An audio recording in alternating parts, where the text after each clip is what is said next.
How to add crossfade in DJ. In this video, I'm going to show you how you can easily add it. First of all, open the application. Now here on the top, you can see this yellow like icon. Simply tap on this icon and here select settings. Now we are in this settings interface. So this is the place where you can customize and make different changes. Here simply select general.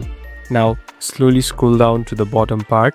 So there's a section called Crossfade FX. So here you can just simply tap on it and turn it on.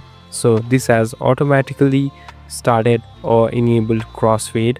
So there are different crossfade that are in and out. So different music and sound can have different crossfade to give a different hint and different taste of your music. Thank you for watching this video. I hope this video will help you.